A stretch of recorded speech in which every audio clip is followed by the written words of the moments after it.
Hello friends, good morning, good evening. Welcome to my channel Astro Kannadiga. Yes friends, ಇವತ್ತು ನೋಡಿ ಅತ್ಯುತ್ತಮವಾದಂಥ ಚಿಹ್ನೆಗಳನ್ನು ಹೊಂದಿರುವಂಥ ಇನ್ನೊಂದು ಕೈ ಜೊತೆ ನಿಮ್ಮ ಮುಂದೆ ಬಂದಿದ್ದೀನಿ.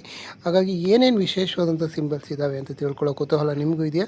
ಹಾಗಾಗಿ ವಿಡಿಯೋ ಕೊನೆವರೆಗೂ ನೋಡಿ ಅಂತ ಹೇಳ್ತಾ ವಿಡಿಯೋವನ್ನು ಶುರು ಮಾಡೋಣ. ಬನ್ನಿ ಫ್ರೆಂಡ್ಸ್. ಫಸ್ಟ್ ಆಫ್ ಆಲ್ ಈ ಒಂದು ಹೃದಯ ರೇಖೆಯನ್ನು ನೋಡಿ, ಭಾಳ ಅದ್ಭುತವಾದಂಥ ಹೃದಯ ರೇಖೆ ಇರೋದನ್ನು ಕಾಣಿಸುತ್ತೆ ನೋಡಿ. ಈ ಥರ ಕರ್ವ್ ಯಾರಿಗಿರುತ್ತೆ, ತುಂಬ ಬಾಗಿರುತ್ತೆ, ಆ ಒಂದು ಯಾವುದೇ ಈ ಹಾರ್ಟ್ ಲೈನ್ ಆಗಿರ್ಬೋದು, ಹೆಡ್ ಲೈನ್ ಆಗಿರ್ಬೋದು, ಸ್ವಲ್ಪ ಬಾಗಿದ್ರೆ ತುಂಬ ಉತ್ತಮ ಅಂತ ಹೇಳ್ಬೋದು. ಕೆಲವರಿಗೆ ಸ್ಟ್ರೈಟಿಶ್ ಆಗಿ ಈ ಥರ ಇರುತ್ತೆ, ಅದು ಅಷ್ಟು ಉತ್ತಮ ಅಲ್ಲ ಅಂತ ಹೇಳ್ಬೋದು. ಅಂದರೆ ಸ್ಟ್ರೈಟಿಶ್ ಆಗಿದ್ದರೆ ಇವರು ಎಮೋಷನ್ಸನ್ನು ಹೊರಗಡೆ ಹಾಕೋದಿಲ್ಲ ಅಂತ ಹೇಳ್ಬೋದು. ಇವರು ಈ ಥರ ಬಾಗಿರುವಂಥವರು ತಮ್ಮ ಎಮೋಷನ್ಸನ್ನು ಯಾವುದನ್ನು ಗುಟ್ಟಾಗಿ ಇಟ್ಕೊಳೋದಿಲ್ಲ ಅಂತ ಹೇಳ್ಬೋದು. ಅಂದರೆ ಅಷ್ಟು ಒಂದು ಎಕ್ಸ್ಪ್ರೆಸಿವ್ ಆಗಿರ್ತಾರೆ ಅಂತ ಹೇಳ್ಬೋದು. ಮತ್ತು ಇವರಿಗೆ ಭಾಗ್ಯರೇಖೆ ನೋಡಿ ಅರೌಂಡು ಒಂದು 35 ವರ್ಷದ ಆಸುಪಾಸಿಂದ ಶುರುವಾಗಿದೆ. ಸೊ ಅಂದರೆ ಅಲ್ಲಿವರೆಗೂ ಇವರಿಗೆ ಯಾವುದೇ ದುಡಿಮೆ ಇರೋದಿಲ್ಲ. 35 ವರ್ಷದ ನಂತರ ಅತ್ಯುತ್ತಮವಾದಂಥ ದುಡಿಮೆಯನ್ನು ಮಾಡ್ತಾರೆ ಅಂತ ಹೇಳ್ಬೋದು.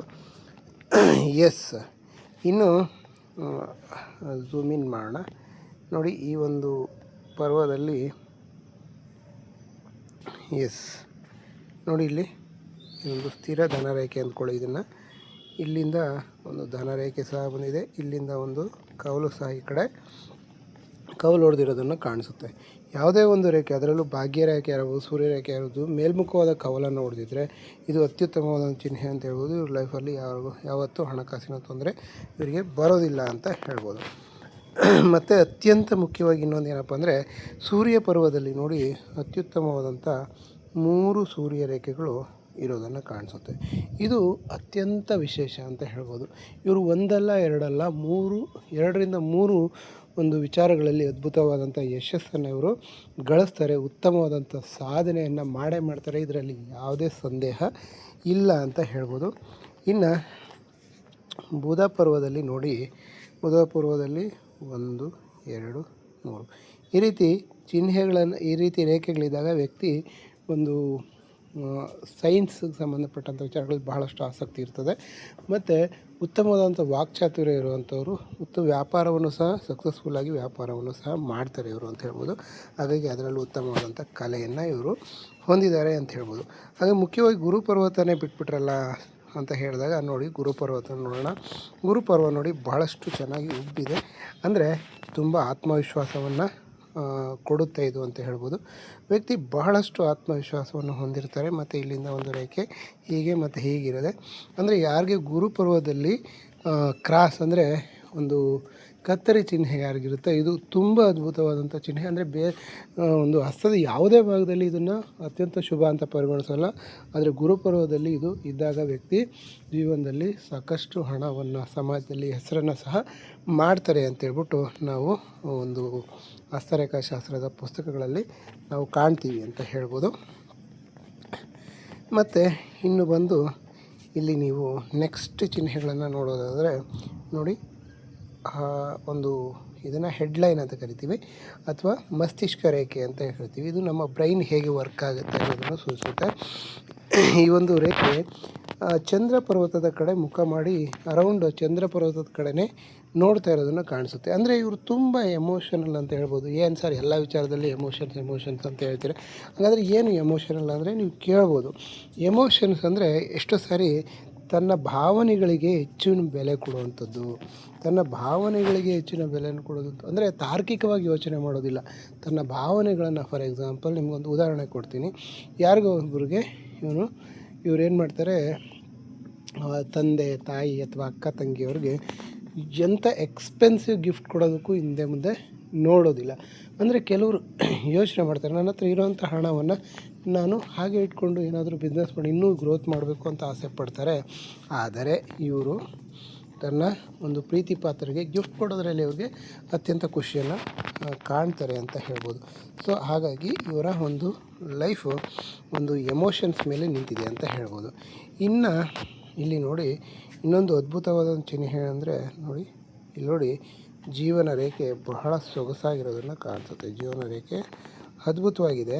ಆದರೆ ಜೀವನ ರೇಖೆಯಿಂದ ಒಂದು ರೇಖೆ ಚಂದ್ರ ಪರ್ವತವನ್ನು ತಲುಪಿರೋದನ್ನು ಕಾಣಿಸುತ್ತೆ. ಅಂದರೆ ಇವರು ಜೀವನ ಇವರು ಹುಟ್ಟಿರೋದು ಒಂದು ಕಡೆ ಆದರೆ ಇವರು ಬೆಳೆಯೋದು ಇನ್ನೊಂದು ಕಡೆ ಅಥವಾ ಇವರ ಜೀವನ ಇನ್ನೊಂದು ಕಡೆ ಆಗುತ್ತೆ. ಮೋಸ್ಟ್ ಪ್ರಾಬಬಲ್ ಇವರು ವಿದೇಶಕ್ಕೆ ಸಹ ಹೋಗುವಂಥ ಸಾಧ್ಯತೆ ಇರುತ್ತೆ. ವಿದೇಶದಲ್ಲಿ ಸೆಟ್ಲ್ಮೆಂಟ್ ಸಹ ಆಗುವಂಥ ಸಾಧ್ಯತೆಗಳು ತುಂಬ ಸ್ಪಷ್ಟವಾಗಿ ಕಾಣ್ತಾ ಇದೆ. ಯಾಕಂದರೆ ನೋಡಿ, ಈ ರೇಖೆ ತುಂಬ ಲೈಟಾಗೇನಿಲ್ಲ, ತುಂಬ ಸ್ಪಷ್ಟವಾಗಿರೋದನ್ನು ಕಾಣಿಸುತ್ತೆ. ಸೊ ಹಾಗಾಗಿ ಅತ್ಯಂತ ಯಶಸ್ವಿಯಾದಂಥ ಜೀವನವನ್ನು ಇವರು ಮಾಡ್ತಾರೆ. ಅಂದರೆ ಇವರು ಹುಟ್ಟಿದ ಸ್ಥಳದಕ್ಕಿಂತ ಇವರು ಬೇರೆ ಸ್ಥಳದಲ್ಲಿ ಹೋಗಿ ಒಂದು ಉತ್ತಮ ಯಶಸ್ಸನ್ನು ಗಳಿಸ್ತಾರೆ ಅಂತ ಹೇಳ್ಬೋದು. ಇನ್ನು ಹೆಬ್ಬೆರಳನ್ನು ನೋಡಿ, ಬಹಳ ಅದ್ಭುತ. ಅಂದರೆ ಆಲ್ಮೋಸ್ಟ್ ಒಂದು ಗುರು ಬೆರಳಿನ ಫಸ್ಟ್ ಪೇಜಿನ ಅರ್ಧದಷ್ಟಿದೆ. ಅಂದರೆ ಇದರ ಅರ್ಥ ತುಂಬ ಸಂಪೂರ್ಣವಾದಂಥ ಒಂದು ಕಾನ್ಫಿಡೆನ್ಸ್ ಇವ್ರಿಗೆ ಇರುತ್ತೆ ಅಂತ ಹೇಳ್ಬೋದು. ನಾವು ಫಸ್ಟ್ ಕಾಲೇಜು ಹಾಗೂ ಸೆಕೆಂಡ್ ಕಾಲೇಜು ಈಕ್ವಲ್ ಆಗಿರೋದ್ರಿಂದ ಜೀವನದಲ್ಲಿ ಎಷ್ಟು ಸಾಹಸಿ ಪ್ರವೃತ್ತಿ ಇರುತ್ತೋ ಅಷ್ಟೇ ಲಾಜಿಕ್ಕಾಗೂ ಸಹ ಯೋಚನೆ ಮಾಡ್ತಾರೆ. ಏನು ಸರ್ ಇಲ್ಲಿ ದ್ವಂದ್ವ ವಿವರಣೆ ಕೊಡ್ತಾ ಇದ್ದೀರಾ, ಇಲ್ಲಿ ನೋಡಿದರೆ ಲಾಜಿಕ್ ಇದೆ ಅಂತೀರಾ, ಇಲ್ಲಿ ನೋಡಿದರೆ ಈ ಒಂದು ಹೃದಯ ರೇಖೆ ನೋಡಿದರೆ ಲಾಜಿಕ್ಕು ಇಲ್ಲ ಅಂತೀರಾ ಅಂತ. ಹೃದಯ ರೇಖೆ ನೋಡಿ ಲಾಜಿಕ್ಕಿಗೆ ನೋಡಲ್ಲ, ಬರೀ ಭಾವನೆಗಳಿಗೆ ಬೆಲೆ ಕೊಡ್ತಾರೆ ಅಂತ ಕೇಳ್ತೀವಿ. ಆದರೆ ಇಲ್ಲಿ ನೋಡಿದರೆ ಲಾಜಿಕ್ ಇರುತ್ತೆ ಅಂತ ಹೇಳ್ತಿದ್ದೀರಾ ಅಂತ ಹೇಳಿದಾಗ, ಇದನ್ನು ನೀವು ಬ್ಯಾಲೆನ್ಸ್ ಮಾಡಬೇಕಂದ್ರೆ ಏನಂದರೆ, ಇಲ್ಲಿ ಲಾಜಿಕ್ ಇದೆ, ಇಲ್ಲಿ ಏನಿದೆ ಎಸ್ ಇಲ್ಲ ಅಂತ ಹೇಳಿದಾಗ ಇಲ್ಲಿ ಭಾವನೆಗಳು ತೋರಿಸ್ತಾ ಇದೆ ಅಂದಾಗ ವ್ಯಕ್ತಿ, sorry for the disturbance, yes ಇದು ಲಾಜಿಕ್ ಇದೆ, ಆದರೆ ಇಲ್ಲಿ ಲಾಜಿಕ್ ಇದೆ, ಇಲ್ಲಿ ತುಂಬ ಭಾವನೆಗಳಿದೆ ಅಂತ ನೋಡಿದಾಗ ಅದರ ಮಧ್ಯದ ಸ್ಥಿತಿಯನ್ನು ಕೊಡ್ಬೋದು. ಅಂದರೆ ಇವರ ಭಾವನೆಗಳ ಅತಿರೇಕದಲ್ಲೂ ಸಹ ಆಗಾಗ ಇವರ ಒಂದು ತಾರ್ಕಿಕ ಶಕ್ತಿನೂ ಕೆಲಸ ಮಾಡುತ್ತೆ ಅಂತ ನಾವು ತಿಳ್ಕೊಬೇಕಾಗುತ್ತೆ ಫ್ರೆಂಡ್ಸ್. ಇದನ್ನು ತುಂಬ ಇಂಪಾರ್ಟೆಂಟು. ಹಾಗಾಗಿ ಇದನ್ನು ವೈರುಧ್ಯ ಅಂತ ತಿಳಿಬಾರ್ದು ನೀವು. ಸೊ ನೆಕ್ಸ್ಟು ನೋಡಿ, ಶುಕ್ರ ಪರ್ವ ಬಹಳ ಸೊಗಸಾಗಿದೆ, ಯಾವುದೇ ನೆಗೆಟಿವ್ ಚಿಹ್ನೆಗಳಿಲ್ಲ. ಅತ್ಯಂತ ಐಷಾರಾಮಿ ಜೀವನವನ್ನು ಸಹ ಎಂಜಾಯ್ ಮಾಡ್ತಾರೆ ಇವರು ಅಂತ ಹೇಳ್ಬೋದು. ಸೊ ಉಳಿದಂತೆ ಆಲ್ಮೋಸ್ಟ್ ಒಂದು ಬೆರಳುಗಳಿಗೆ ಬರೋಣ. ಬೆರಳುಗಳು ನೋಡಿ ಎರಡು ಸಮಾನವಾಗಿರೋದನ್ನು ಕಾಣಿಸ್ತದೆ. ಅಂದರೆ ಗುರು ಬೆರಳು ಎಷ್ಟಿದೆಯೋ ಸೂರ್ಯ ಬೆರಳು ಸಹ ಅಷ್ಟೇ ಇದೆ. ಇದು ತುಂಬ ರೇರ್ ಆಗಿರೋವಂಥದ್ದು. ಹೀಗಿದ್ದಾಗ ವ್ಯಕ್ತಿ ಆತ್ಮವಿಶ್ವಾಸ ಎಷ್ಟಿರುತ್ತೋ ಹಾಗೂ ಒಂದು ಸಾಹಸಿ ಪ್ರವೃತ್ತಿನೂ ಸಹ ಅಷ್ಟೇ ಇರುತ್ತೆ ಅಂತ ಹೇಳ್ಬೋದು. ಇದು ತುಂಬ ಬ್ಯಾಲೆನ್ಸ್ಡ್ ಪರ್ಸ್ನಾಲಿಟಿ ಆಗಿರುವಂಥ ಲಕ್ಷಣ ಅಂತ ಹೇಳ್ಬೋದು. ಇನ್ನು ಕಿರುಬೆರಳು ಸಹ ಸಾಕಷ್ಟು ಎತ್ತರವಾಗಿದೆ. ಸೊ ಕಮ್ಯುನಿಕೇಷನ್ ಸ್ಕಿಲ್ ಚೆನ್ನಾಗಿದೆ, ಅತ್ಯುತ್ತಮವಾದಂಥ ವಾಕ್ಚಾತುರ್ಯ ಇದೆ, ಹಾಗೂ ಯಾವುದೇ ಕೆಲಸವನ್ನು ಯಶಸ್ಸಾಗಿ ಪರಿವರ್ತಿಸುವಂಥ ಒಂದು ಎಬಿಲಿಟಿ ಸಹ ಇವರಿಗೆ ಇದೆ ಅಂತ ಹೇಳ್ಬೋದು. ಹಾಗಾದರೆ ಎಲ್ಲನೂ ಪಾಸಿಟಿವ್ ಆಗಿ ಹೇಳಿದರೆ ನೆಗೆಟಿವ್ಸ್ ಯಾವುದು ಇಲ್ವ ಸರ್ ಅಂತ ಕೇಳ್ಬೋದು ನೀವು. ಅಫ್ಕೋರ್ಸ್ ನೆಗೆಟಿವು ಎಲ್ಲ ಒಂದು ಹಸ್ತದಲ್ಲೂ ಇರುತ್ತೆ, ಆದರೆ ಆಲ್ಮೋಸ್ಟ್ 90% ಆಫ್ ಈ ಒಂದು ಕೈಯಲ್ಲಿ ಎಲ್ಲ ಪಾಸಿಟಿವ್ ಇಂಟೆಂಟೇ ಇರೋದನ್ನು ಕಾಣಿಸುತ್ತೆ. ನೋಡಿ, ಈ ಭಾಗದಲ್ಲಿ ಸ್ವಲ್ಪ ಉಬ್ಬಿರೋದನ್ನು ಕಾಣಿಸುತ್ತೆ. ಅಂದರೆ ಈ ಭಾಗ ಯಾವುದು, ಮಂಗಳ ಪರ್ವ ಅಂತ ಹೇಳ್ಬೋದು.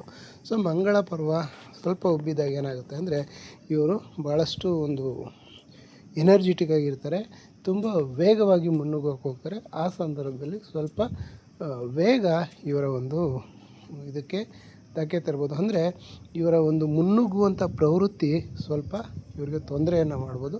ಸ್ವಲ್ಪ ಯೋಚನೆ ಮಾಡಿ, ಹಿಂದೆ ಮುಂದೆ ಯೋಚನೆ ಮಾಡಿ, ಸರಿನಾ ತಪ್ಪು ಅಂತ ಯೋಚನೆ ಮಾಡಿ ಈ ಒಂದು ಯಾವುದೇ ಕೆಲಸಕ್ಕೆ ಹೇಳಿದ್ರೆ ಜೀವನದಲ್ಲಿ ಅತ್ಯುತ್ತಮ ಯಶಸ್ಸನ್ನು ಇವರು ಪಡೆಯೋದರಲ್ಲಿ ಯಾವುದೇ ಸಂದೇಹ ಇಲ್ಲ ಅಂತ ಹೇಳ್ತಾ ಈ ಒಂದು ವಿಡಿಯೋವನ್ನು ಮುಗಿಸ್ತಾ ಇದ್ದೀನಿ ಫ್ರೆಂಡ್ಸ್. ಇನ್ನೂ ಹೆಚ್ಚಿನ ವಿವರಗಳು ಬೇಕಾದ್ರೆ ನನ್ನ ವಾಟ್ಸಪ್ ಮಾಡಿ.